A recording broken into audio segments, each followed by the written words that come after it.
मला त्यांच्या भेटीचा योग आला आणि मग त्यांचा वरदहस्त डोक्यावर असल्यामुळे तेव्हापासून मग गाण्याची वाटचाल माझी सुरुवात झाली. पण प्रामाणिकपणे मी ही कबूल करतो की गाण्याच्या बाबतीत मी नाटकात उजवा असेन, पण अभिनयाच्या बाबतीत मात्र मी डावा ठरलो. कृष्णनीती म्हणजे महाभारतात कृष्णाने ज्या पद्धतीने काही गोष्टी केल्या त्या काही वेळा लोकांना कपट वाटतं, पण ते कसं योग्य होतं हे नंतर कळतं, त्याचा परिणाम दिसल्यावर. फार कमी ठिकाणी संगीत नाटके तयार होतात आणि आपल्या इथे मात्र संगीत नाटकांची काही काळ का होईना छान परंपरा निर्माण झालेली आहे.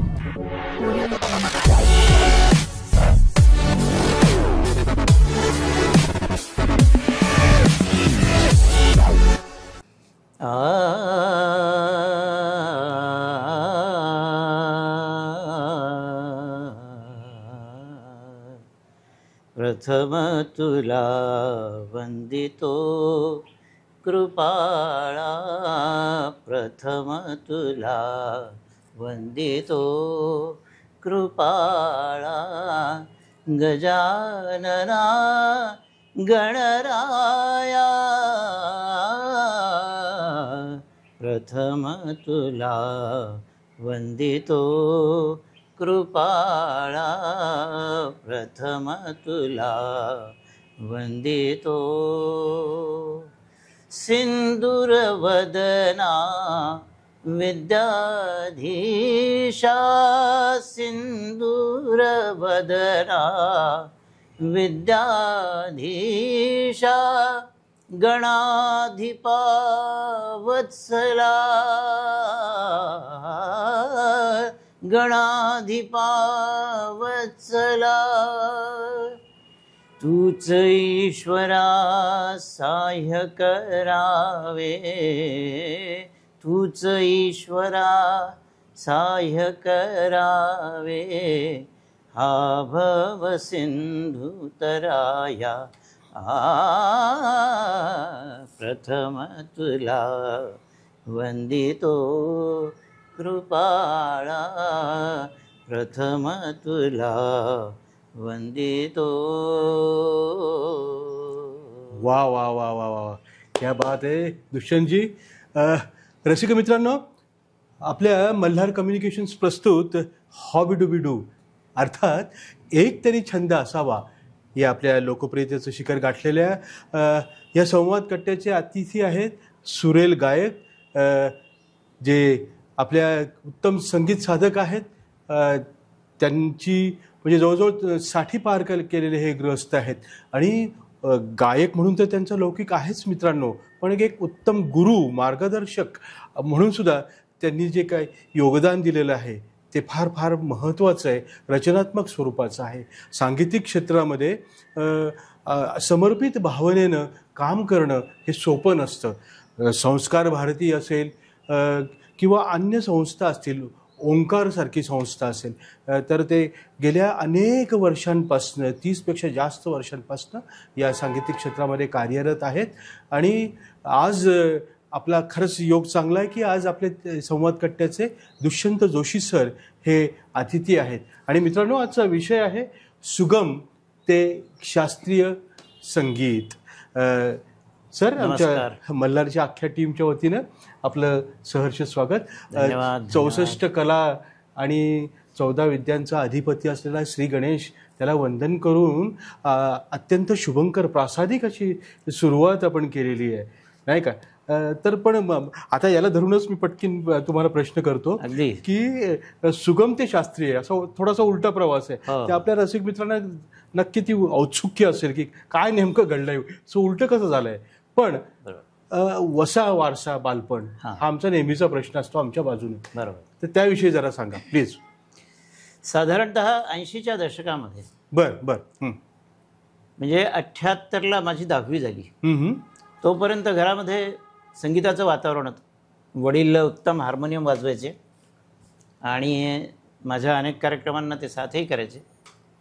पण त्या काळामध्ये घरात गुणगुणणं किंवा अन्य कार्यक्रमांमध्ये काही संघाच्या शाखांमध्ये वगैरे गीतं म्हणणं वगैरे असा एक भाग अनुभवातला होता. पण प्रत्यक्ष आयुष्यामध्ये एक सुंदर अशी घटना घडली ती 80च्या दशकात. बरोबर. ती म्हणजे प्रत्यक्ष बाबूजींची भेट. वा, सुधीर साक्षात फडके. स्वरतीर्थ. स्वरतीर्थ बाबूजी अर्थात सुधीर फडके बर बर. हे धरणगावला त्या एका सद्गृहस्थांना भेटायला आले होते. डॉक्टर विनायकराव पापरीकर म्हणून, ज्यांना दादा पापरीकर म्हणायचे, त्यांना ते भेटायला आलेले असताना मला त्यांच्या भेटीचा योग आला आणि मग त्यांचा वरदहस्त डोक्यावर असल्यामुळे तेव्हापासून मग गाण्याची वाटचाल माझी सुरुवात झाली आणि तीही गीतरामायणापासून. वाह वाह वाह, क्या बात आहे. माता स्वरतीर्थ बाबूजी, ती ग्रेट भेट, त्यांच्याकडनं मिळालेल्या टिप्स, घरामध्ये सांगीतिक वातावरण, वडील शिक्षक बिरादारीतले, हे सगळं छान जमून आलेलं होतं नाही. मग गीतरामायणाच्या बाबतीमध्ये तुम्ही जे काही ऐकवतात ना, ते आम्हाला खूप आवडलेलं आहे, भावलेलं आहे आणि खूपशा लोकांनी त्याला दादही दिलेली आहे, मला माहिती आहे. तर त्याची एक झलक होऊन जाऊ द्या या टप्प्यावर. श्रीराम श्रीराम श्रीराम स्वये श्रीराम प्रभु ऐकती, स्वये श्रीराम प्रभु ऐकती, कुशलव रामायण गाती, कुशलव रामायण गाती. कुमार दोघे एक वयाचे, सजीव पुतळे रघुरायाचे, पुत्र सांगती चरित पित्याचे, पुत्र सांगती चरित पित्याचे, ज्योतीने तेजाची आरती, ज्योतीने तेजाची आरती, कुशलव रामायण गाती, कुशलव रामायण गाती. वा वा वा. आणखीन एक सांगावं असं वाटतं हां हां हां. की या गीत रामायणाने अच्छा. माझी जी वाटचाल सुरू झाली 78-80च्या दरम्यान, अच्छा. ती गेली 25 वर्ष, म्हणजे 2000 ते 2025 ह्या काळामध्ये जळगावच्या श्रीराम मंदिरामध्ये, जुन्या जळगावमधल्या, इथे आम्ही अखंड सेवा गीत रामायणाची देत आहोत. यंदाचं हे 25वं वर्ष आम्ही पूर्ण अखंडपणे अखंडपणे अविरत. ही एक साधना. जवळजवळ 3 ते 4 पिढ्या या गीत रामायणात त्यावेळेला सामील झाल्या होत्या. हा विशेष उल्लेखनीय. गदिमांचे ते शब्द, हे शब्दामध्ये मंत्राचं सामर्थ्य असतं, शब्दाला वजन असतं, पोशाख असतं, चरित्र असतं आणि साक्षात बाबूजींनी ते गायलेलं, अजरामर करून ठेवलेली. म्हणजे गदिमांना साक्षात महाराष्ट्राचे वाल्मिकी म्हणतात. केव्हाही नक्कीच ते तसं करूनच ठेवलेलं आहे सगळं. क्या बात. तर गप्पा, गोष्टी आणि गाणी अशा स्वरूपामध्ये आपल्याला हे सगळी मुलाखत पुढे न्यायची आणि छान प्रारंभ झालेला आहे. बरं, मग आपला गळा गाता आहे हे तुम्हाला कळलंच होतं, हे सगळ्या पार्श्वभूमीमुळं आणि बाबूजींची भेट झालेली, हे सगळं आहे. पण मग हार्मोनियम वादक आणि तबला वादक म्हणून सुद्धा तुमचा लौकिक आहे. ते कसं जमलं? तालाशी मैत्री कशी झाली? तो एक असा गमतीदार योग असा होता की गाण्याचे कार्यक्रम करत असताना, मी मगाशी आपल्याला सांगितलं की माझे वडील जे PR हायस्कूल धरणगावमध्ये शिक्षक होते आणि मला संवादिनीवर साथ करायचे, त्यांनी बघितलं की याचा ओढा संगीताकडे आहे.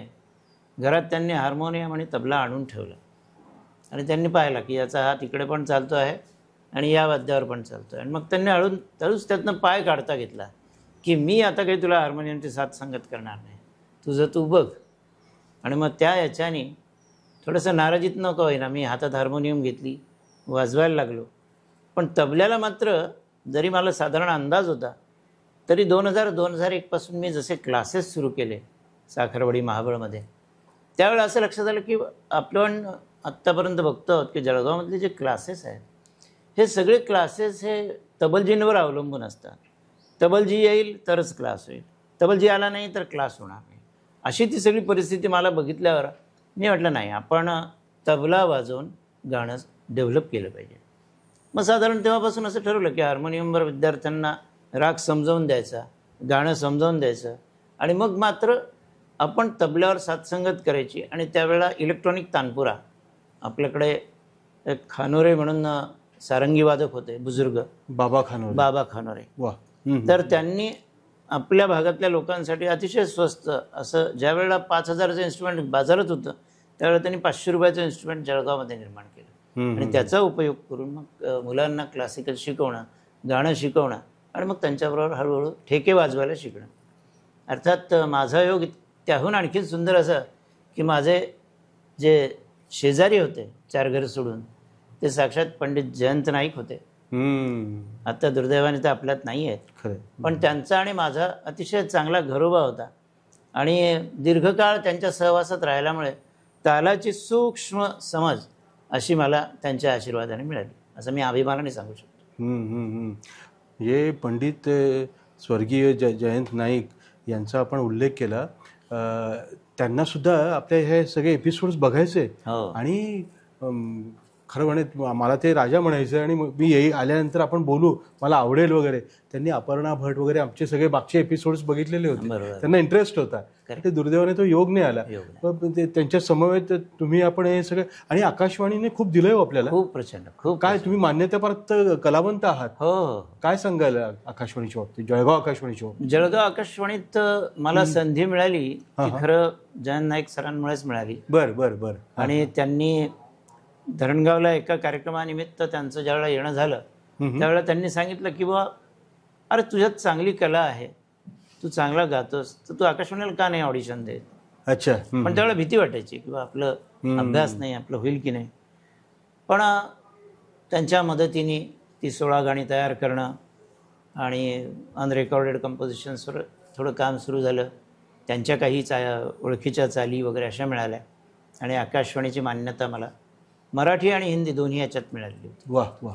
नॉर्मली मराठीतच, पण मला हिंदी आणि मराठी दोन्ही भाषांवर थोडासा अभ्यास असल्यामुळे मला दोन्ही भाषांची अनुमती गायला अशी मिळाली. मग संस्कृत याच्यातही काही वेळेला काम करायचा योग आला, हिंदीही काही गाणी म्हणायचा योग आला, मराठीही काही गाणी म्हणायचा योग आला. हा जवळजवळ 2007-08 पर्यंत हा सिलसिला चालला. मग मात्र हळूहळू आकाशवाणीचं काम जरा कमी झालं. बरं. मग दिग्गज लोकांच्या गाठीभेटी या सगळ्या तुमच्या सांगीतिक प्रवासात होत राहिल्या. धरणगाव, जळगाव, गोतावळा वाढत गेला, शिष्यवर्ग वाढत गेला आणि अभिषेकी बुवांची सुद्धा तुमची भेट झालेली आणि त्यांनीही काही मार्गदर्शनपर अशा काही गोष्टी तुम्हाला सांगितल्या होत्या. त्याच्यामुळं फार तो सुखद आठवण तुम्ही ती सांगत असता नाही का? अभिषेकी बुवांचं असं झालं की मी 1981 साली नागपूरला गेलो होतो. स्टेट बँकेच्या प्रोबेशनरी ऑफिसरच्या परीक्षेसाठी गेलेलो होतो खरं. पण असं लक्षात आलं की आपला कल काही त्या परीक्षांच्या याच्यात काही लागणार नाही, तर काय करावं. पण आता नागपूरमध्ये आलो आहे तर मग 2-4 दिवस राहावं भावाकडे, छान मजा करावी, खावं प्यावं. आणि त्यावेळेला पेपरमध्ये असं वाचायला मिळालं की इथे एक नाट्यसंगीताची सुंदर मैफिल आहे. मी माझ्या आतेभावाला सांगितलं की आपल्याला या नाट्यसंगीताच्या मैफिलीला जायचं. त्याचे मुख्य कलाकार होते पंडित जितेंद्र अभिषेकी. आणि त्या काळामध्ये अबीर गुलाल उधळी तरंग किंवा कैवल्याच्या चांदण्याला बुकेला चकोर या गाण्यांनी इतकी मोहिनी टाकली होती त्यावेळेच्या आमच्या तरुणाईवर की असं वाटलं की नाही आता जाऊन बुवांचे पाय धरावे. आणि मग तो योग असा आला की ज्यावेळेला मध्यंतर झालं मी बुवांना जाऊन डायरेक्ट त्यांच्या पायावर डोकं ठेवलं आणि म्हटलं मला आपल्याकडे गाणं शिकायचं. पण बुवा इतके साधू वृत्तीचे आणि इतके सात्विक आणि इतके छान पण व्यावहारिक दृष्टी असलेले. त्यांनी सांगितलं तू काय करतोस. म्हटलं माझं BCom चालू आहे. मग म्हणे आधी अभ्यास कर, BCom पूर्ण कर, मग आईवडिलांची परवानगी घे आणि मग माझ्याकडे शिकायला ये. अर्थात त्यावेळेला आईवडिलांची एवढी परिस्थिती नव्हती की बा आपल्याला मुंबई पुण्याला पाठवतील ते गाणं शिकायला. त्यावेळेला माझा भुसावळचा मित्र हेमंत पेंडसे हा त्या काळात अभिषेकी बुवांचा शिष्य झाला, जो माझ्याच बरोबरीचा आहे. योग जरी नसला तरी त्यावेळेला अभिषेकी बुवांनी माझ्या मस्तकावर हात ठेवला आणि त्यांनी सांगितलं की तुझ्या मनात आहे ना मग तुला संगीत भरभरून येईल.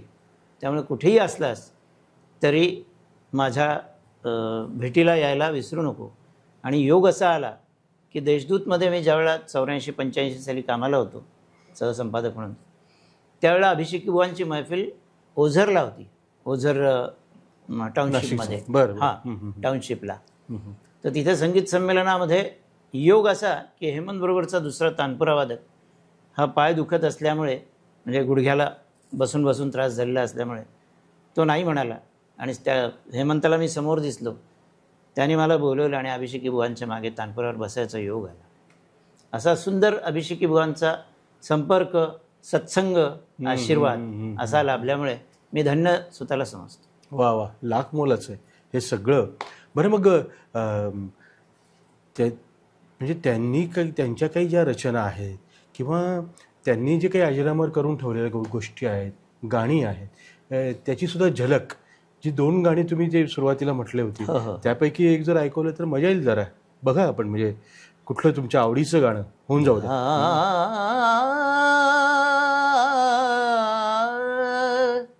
माझे जीवन गाणे गाणे, माझे जीवन गाणे गाणे, व्यथा असो आनंद असू दे, प्रकाश किंवा तिमिर असू दे, वाट दिसो अथवा ना दिसू दे, गात पुढे मज जाणे जाणे, माझे जीवन गाणे, माझे जीवन गाणे, जीवन गाणे, जीवन गाणे हे. क्या बात आहे, बढिया. म्हणजे जीवनाचं तत्वज्ञान सांगणारं गाणं आणि अभिषेकी बुवांच्या तोंडून, आणि नंतर आपण जे त्याला न्याय दिलेला आहे. वा, या गाण्याचे शब्द पु ल देशपांडेंचे. हो, पु ल देशपांडेंचे. वा वा वा, छान कॉम्बिनेशन आहे. Great great great. 2 मोठ्या आसामी या निमित्ताने एकत्र आलेल्या. आणि आणखीन एक योग असा की नाशिकला ज्या काळात माझं वास्तव्य होतं त्या काळामध्ये पु ल आणि सुनीताबाई बर यांचा कथनाचा, काव्यवाचनाचा असा कार्यक्रम मला परशुराम सायकडकरला ऐकायला मिळाला. आणि त्यावेळेला मी त्यांनाही भेटायला गेलो, त्यांचेही चरणस्पर्श घेतले आणि त्यांचाही आशीर्वाद घेतला. म्हणजे पुलंची पण माझी भेट झालेली आहे. नंतर अभिषेकी बुवांची भेट झालेली आहे. एका ठिकाणी वसंतराव देशपांडेंची सुद्धा भेट झाली होती. नाट्यसंगीताला ते आले होते नाशिकमध्ये. त्यावेळेला त्यांनाही जाऊन भेटलो. पण अतिशय त्यावेळेला ते खूप थकलेले होते, पण त्यांनी आशीर्वाद दिला की गात राहा. आपल्या आयुष्याच्या प्रवासामध्ये योग्य वळणावर योग्य माणसं भेटणं, त्यांचं मार्गदर्शन मिळणं ही सुद्धा भाग्याची गोष्ट आहे. हा मी परिस्पर्श समजतो. क्या बात, जीवनाला लाभलेला परिस्पर्श. खरंय खरंय खरंय. त्याच्यामुळे सोनंच चाललेलं, सोनं झालं आयुष्याचं. क्या बात आहे. बरं मग तुम्ही चतुरस्त्र अशा पद्धतीनं सगळं काम करत असं मी पाहिलंय, मी साक्षीदार आहे. तुमचं संस्कार भारतीमध्ये सुद्धा काम फार महत्त्वाचं काम आहे. म्हणजे तुम्ही गुरु पण आहात एकीकडे, गायक पण आहात, आणि तुम्ही अजूनही शिकतात. हो, विद्यार्थी म्हणून पण तुम्हाला कायम आहे. बरोबर. मग हे सगळं, ह्या सगळ्या गोष्टींपैकी तुम्हाला नेमकं काय आवडतं? खरं तर तसं म्हटलं तर विद्यार्थी म्हणून राहायला आवडतं. बर बर बर बर. कारण शिक्षक आणि गुरु म्हटलं की थोडंसं एक मनावर दडपण असतं. त्यामुळे मी आजपर्यंत कधीही माझी क्लासची गुरुपौर्णिमा केलेली नाही. बरं. मी स्वतःला गुरु या पदावर कधीच बघत नाही, बघूही शकत नाही. हे नवीनच. गुरुतत्व हे फार वेगळं आहे. मी स्वतःला शिक्षक समजतो. फार तर आपण कोणाला काही मार्गदर्शन करणं, शिक्षक इथपर्यंत ठीक आहे, पण गुरु म्हणून गुरुपदापर्यंत पोहोचणं पातळी नाहीये असं मी समजतो.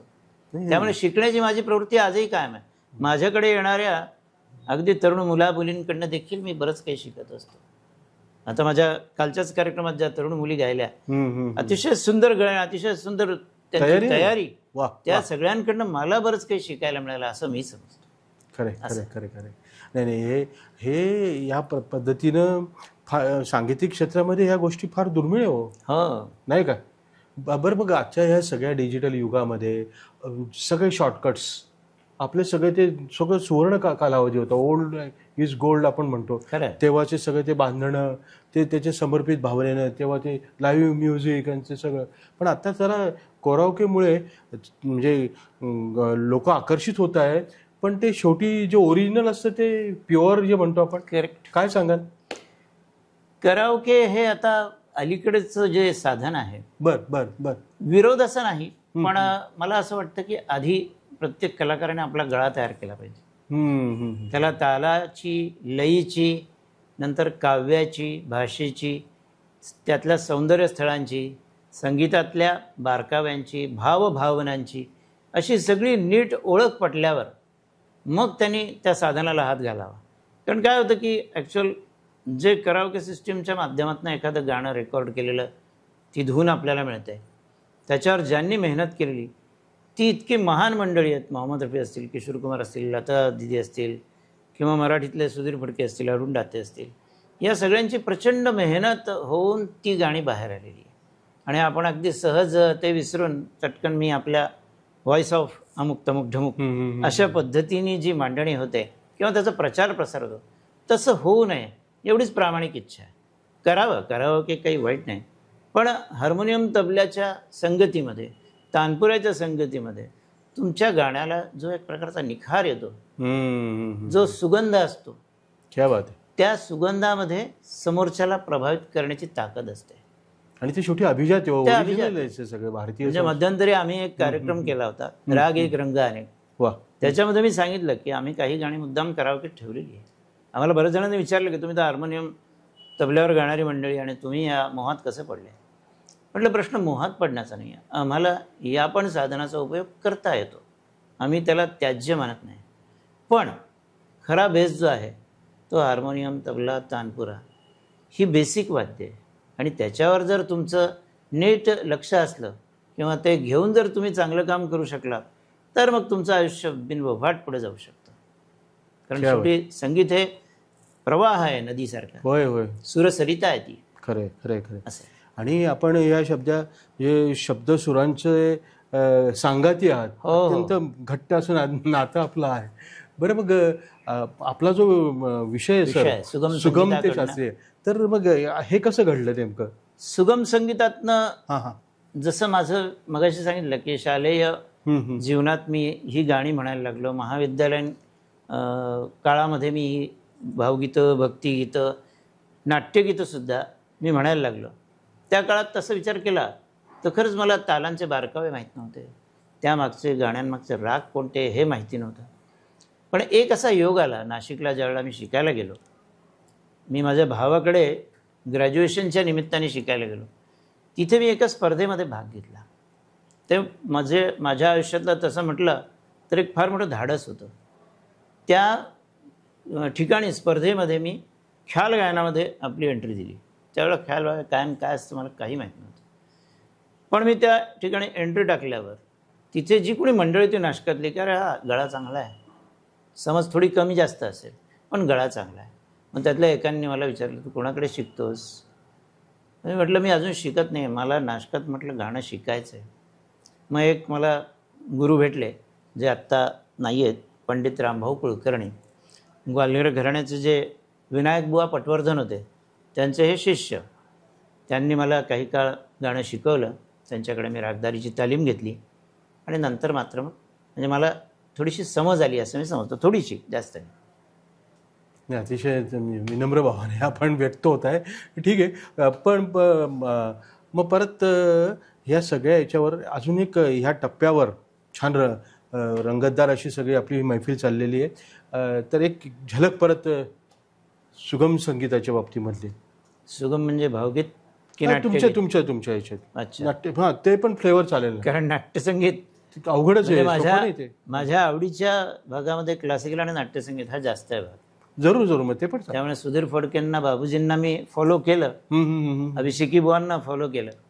तसंच मला म्हणजे प्रभाकर कारेकर जे होते अभिषेकी बुवांची पुढची शिष्य मंडळी त्यातले, जरूर. मर्मबंधातली ठेवही,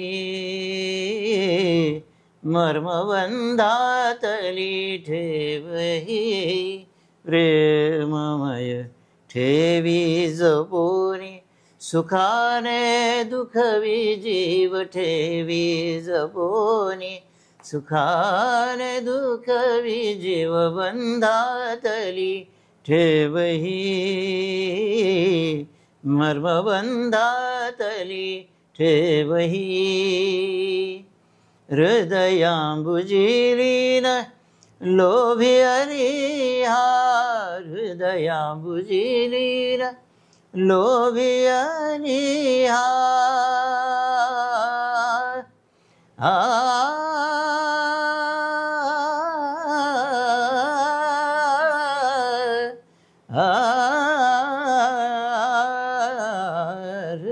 हृदयांबुजिलीन लोभी अनिहा मकरंद ठेवा लुटण्यासी आला बांधी जीवाला सुखाशा मनी झाली बांधी जीवाला सुखाशा मनी मर्मबंधातली ठेवही मर्मबंधातली ठेवही बंधातली ठेवही ठेवही ठेवही. वाह, क्या बात आहे. एखादी म्हणजे अजरामर एखादं नाट्यपद ऐकवणं ही कठीण गोष्ट असते. स्वातंत्र्यवीर सावरकरांचं जे संन्यस्त खड्ग नाटक त्यातलं हे कार्यकर वंश. पण गंमत अशी की ह्या गीताचे जे कवी आहेत ते सावरकर नाही आहेत. अच्छा. हा, हे याचे कवी वेगळे आहेत. बरोबर. पण सावरकरांच्या नाटकात त्याचं खास म्हणजे हे करण्यात आलेलं आहे समावेश. छान छान. बरं, मग नाट्यसंगीताचा विषयच निघालाय, पण तुम्ही काही संहिता लेखन पण केलं, ते पण तुमची आवड आहे. हा, आणि काही शब्दसुरांच्या रेशीम गाठी वगैरे बरोबर डॉक्टर कडुसकरांचं होतं. बरोबर. त्यात मला वाटतं धर्माधिकारी सरांचं सुद्धा योगदान होतं. दिग्दर्शक म्हणून चिंतामण पाटील होते खानदेश नाट्य प्रतिष्ठान. बरोबर बरोबर. तर ते काय ते सांगाल सगळं? आपण सांगतात पण मला ते सांगता नाही असू येत आहे. बरं बरं. कारण अभिनयाच्या क्षेत्रात आमच्या मास्तरांनी म्हणजे चिंतामण पाटीलांनी सांगितल्याप्रमाणे सुपर फेल्युअर असं माझं व्यक्तिमत्व होतं. नाही, पण नायकाची भूमिका चांगली केली होती तुम्ही. म्हणजे आता ही आपण म्हणताय म्हणून मी मानायला हरकत नाही. पण शब्दसुरांच्या रेशीम गाठीच्या वेळेला मुख्य जो नट होता, गायक नट संजय कुलकर्णी, त्यावेळेला त्याला काही कारणाने शाळेकडनं रजा मिळाली नाही. मग रजा न मिळाल्यामुळे यांना आता पंचायत पडली की आता घ्यायचं कोणाला. बरं, त्यावेळेला गाण्यातला मी असा होतो की बा बोलवलं की येणारा, हा म्हणजे फार भावताव न खेळणारा आणि काही अपेक्षा न करणारा. त्यामुळे चिंतामण सरांनी सांगितलं की तुला हे काम करायचं आहे. मी म्हटलं बा अभिनय या क्षेत्रामध्ये मला ते कशा शिकवतात काही माहीत नाही. तर म्हणे ठीक आहे, आम्ही ते सांभाळून घेऊ, तू फक्त शरद काकांकडे म्हणजे शरद धर्माधिकारी सरांकडे जा, त्यांच्या गाण्यांच्या चाली समजून घे आणि नंतर उभा राहा. आम्ही तुला कथानक कळवतो, डायलॉग कसे म्हणायचे हे सांगतो, कुठून कशी पावलं टाकायची, किती आल्यावर थांबायचं, कुठे बघायचं, हे सगळं त्यांनी मला सांगितलं.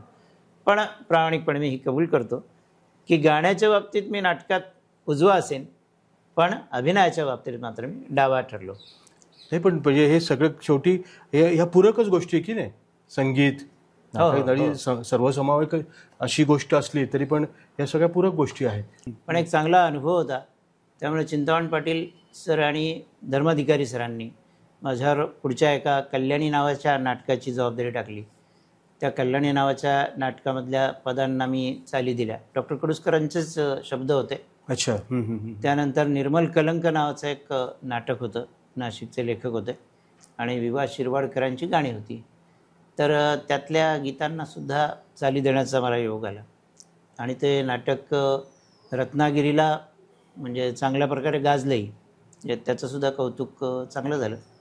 तर अशा प्रकारे नवनवीन काहीतरी करावं या भूमिकेत मी त्या दरम्यान गेलो.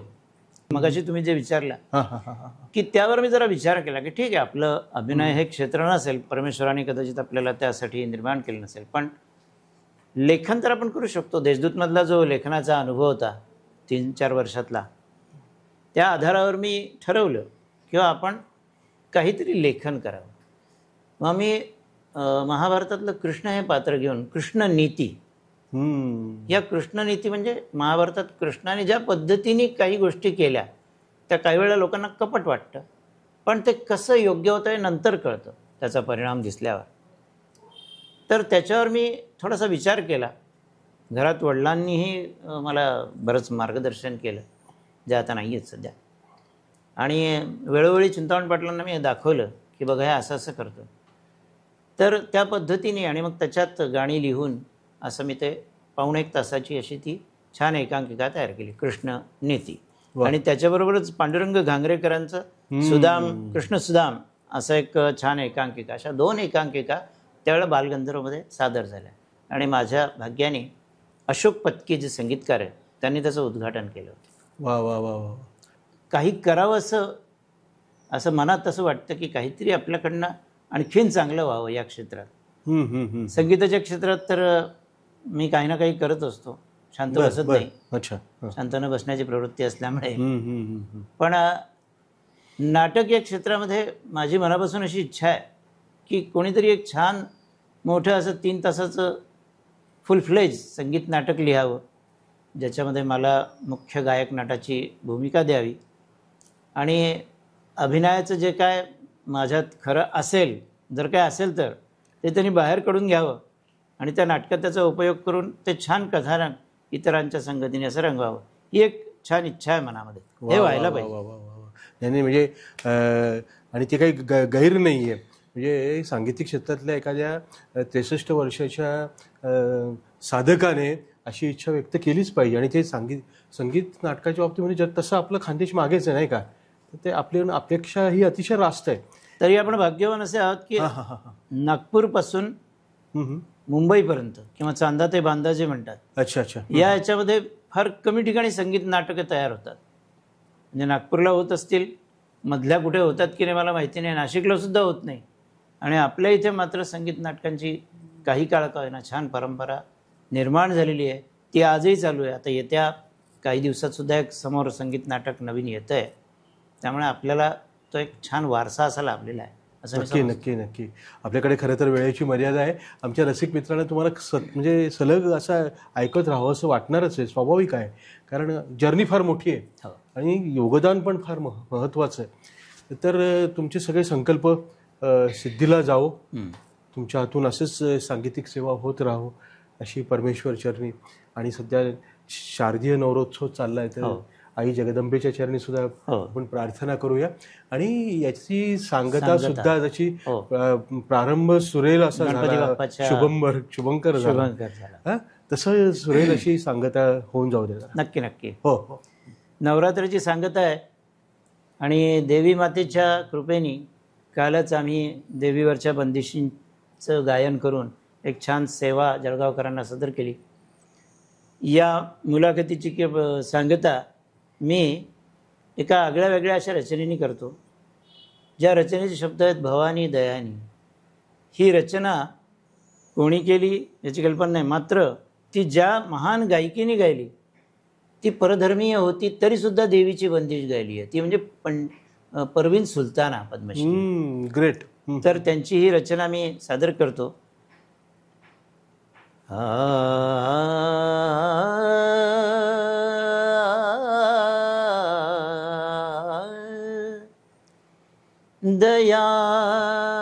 दयानी भवानी,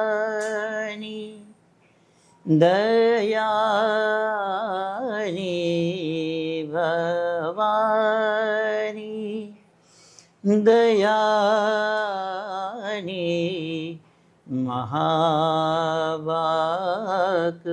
बानी, सुर नर मुनि जन मानी, सकल बुध ज्ञानी भवानी, दयानी भवानी, जग जननी जगदानी, महिषासुरमर्दिनी ज्वालामुखी चंडी अमर पददानी भवानी दयानी भवानी भवानी भवानी. वाह, सुरेल अशी सांगता आणि आर्जव एका अर्थानं देवीपाशी आपण केलेला आहे. पुन्हा तुम्हाला तुमच्या पुढच्या वाटचालीसाठी मनापासून शुभेच्छा. आपण संवाद कट्ट्यावर आलात, आमच्या समस्त मल्हारच्या टीमच्या वतीनं आपले मनापासून आभार आहे. धन्यवाद. नमस्कार.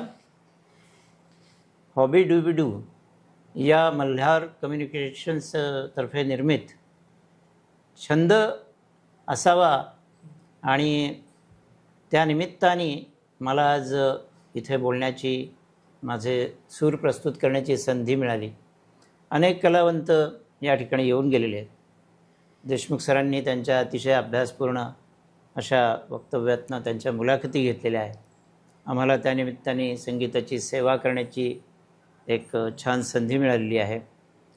त्याबद्दल मल्हार कम्युनिकेशन्सची सर्व टीम, देशमुख सर यांचे मी मनापासून आभार व्यक्त करतो. नमस्कार.